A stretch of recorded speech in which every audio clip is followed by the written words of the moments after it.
بسم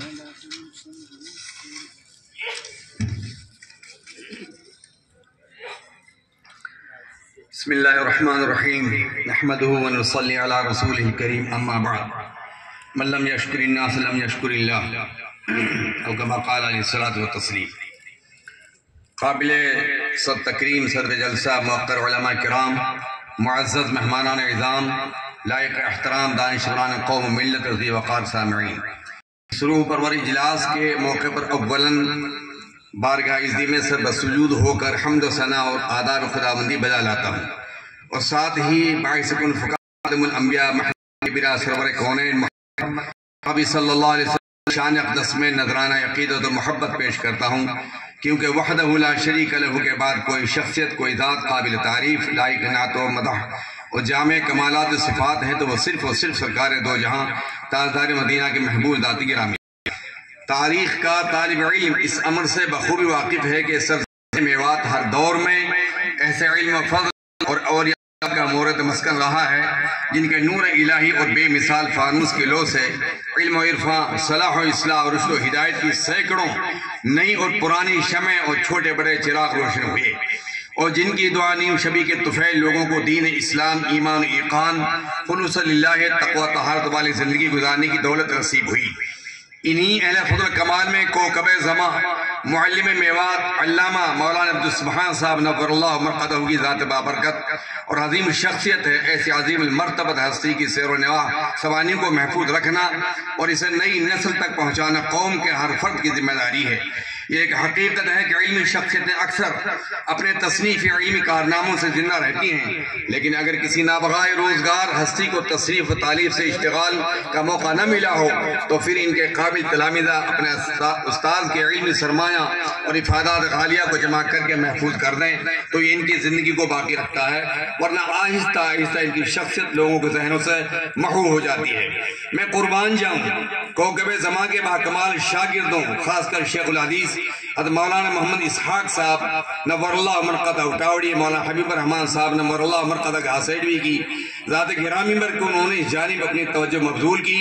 اور اپنے استاد کی مقدس زندگی، ان کے تمام تر علمی دینی کمالات کو مرتب کرنے کی بھرپور سعی و کوشش ہی نہیں بلکہ عملی میدان میں قدم رکھا۔ رشک کرتا ہے زمانہ ایسے باکمال اور ہونہار شاگردوں پر، کسی نے کیا خوبی کہا ہے، وہی شاگرد پھر ہو جاتے ہیں استاد جوہر جو اپنے جان و دل سے خدمت استاد کرتے ہیں۔ میں عرض کر دوں کہ حضرت کے وصال کے 35 سال بعد حضرت کے تلامذہ محبین مخلصین کی جانب سے مورخہ یکم شعبان معظم 1412 مطابق 6 فروری 1992 بروز جمعرات بمقام مدرسہ بن کعب رضی اللہ تعالیٰ عنہ تحفیظ القرآن کریم گھاسیڑا نو میوات ہریانہ زیر صدارت حضرت مولانا عبدالغفار صاحب نور اللہ مرقدہ ایک تاریخ سا سیمینار کا انعقاد عمل میں آیا۔ انہوں نے اپنی صدارتی خطاب میں کوکب زماں کی خدمات جلیلہ اور مسائل جمیلہ کو خراج تحسین پیش کرتے ہوئے ایک وقع جامع اور معنی مقالہ پڑھا جو کوکب زماں کی زندگی کے تمام گوشوں کو احاطہ کرتا ہے۔ اسی طرح اس موقع پر حضرت مولانا حبیب الرحمن خان صاحب گھاسیڑوی نور اللہ مرقدہ نے نہایت جامع خطبہ استقبالی پیش کرتے ہوئے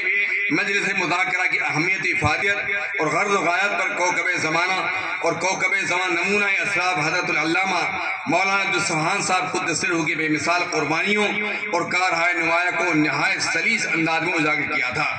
اس بابرکت مجلس مذاکرہ میں خطہ میوات کی عبقری شخصیات، مقتدر علماء فضلاء اور حضرت کے لائق و فائق تلامذہ کو دعوت دی گئی۔ بالخصوص حضرت مولانا قاری محمد رمضان صاحب چنینی، قاری محمد یوسف صاحب قریشی، حضرت مولانا حبیب الرحمن صاحب گھاسیڑوی، مولانا عبدالعزیز صاحب ظفر جنک پری، مولانا عبداللہ صاحب گھاسیڑوی،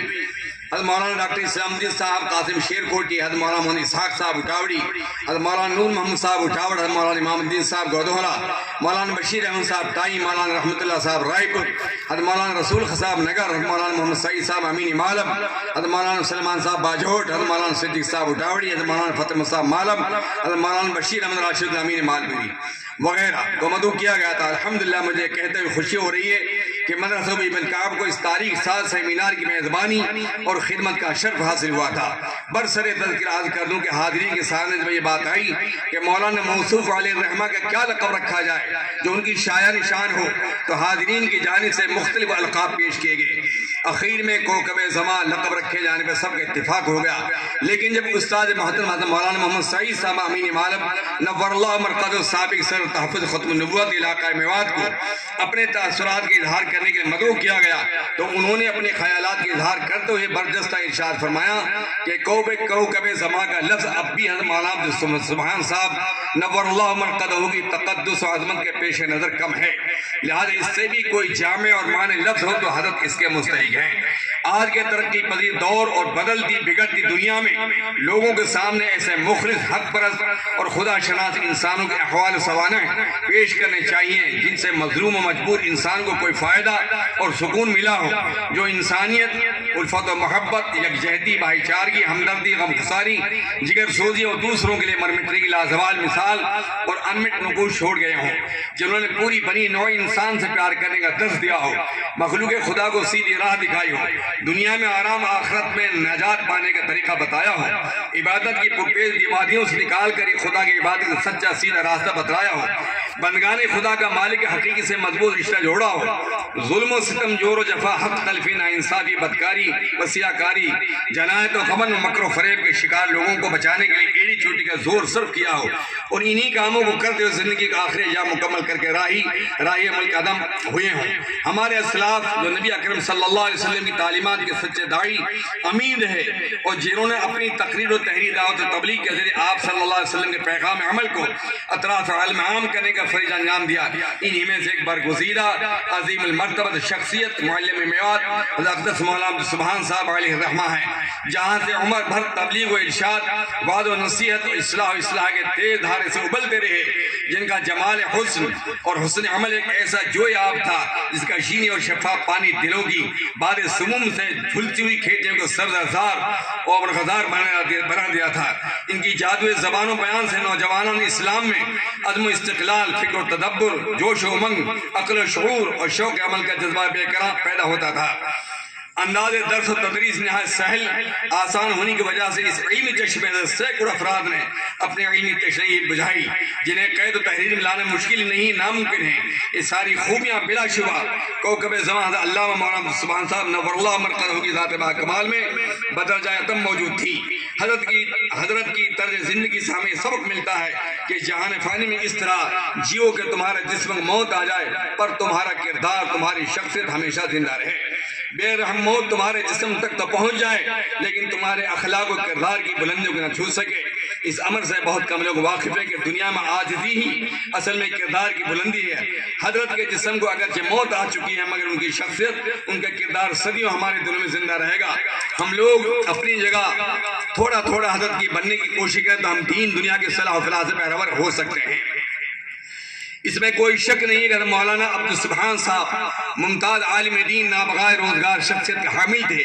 صاحب فضل کمل، ماہر علم و عمل اور مجمع علم و عمل تھے۔ آپ بڑے خلیق، ملنسار، بامروت اور زاہد و عابد تھے۔ وہ آپ کی ذات عالیہ فکر و نظر، فہم و فراست، فضل و کمال اور علم و متانت کے ایک حسین سنگم تھی۔ سادہ مزاج، تصنع و تکلف سے بیزار، اخلاق و محبت کا پیکر، اخلاق و عادات میں آپ اسلاف کے سچے جانشین ہیں۔ جیسا کہ خلف اکبر حضرت مولانا عبدالغفار صاحب راکم تراز ہیں کہ آپ ظاہری باطنی کمالات کے جامع تھے، علم و عمل کے پیکر، زہد تقویٰ کے مجسم، خشیت و الہی انابت اللہ کے مرقع، عاجزی انکساری کی تصویر، فروتنی عبدالعزت کا مظہر، سادگی و بے تکلف کا کامل نمونہ، قناعت و توکل کی مثال، استغفار استقامت کا اسوہ، غرض ایک مومن کامل جس میں صفات متصور ہو سکتی ہیں وہ سب میں مدرجات موجود تھی۔ سادگی ایک اعلیٰ انسانی جوہر ہے۔ والد رحمت اللہ علیہ لباس، وضع قطار، رہائش، بوداباش، بات چیت، کھانے پینے میں سادگی اور بے تکلفی کا ایک نمونہ تھے۔ کھانے پینے میں کسی چیز کا شوق نہیں تھا، جو کچھ میسر آ جاتا بلا تکلف کھا لیتے تھے۔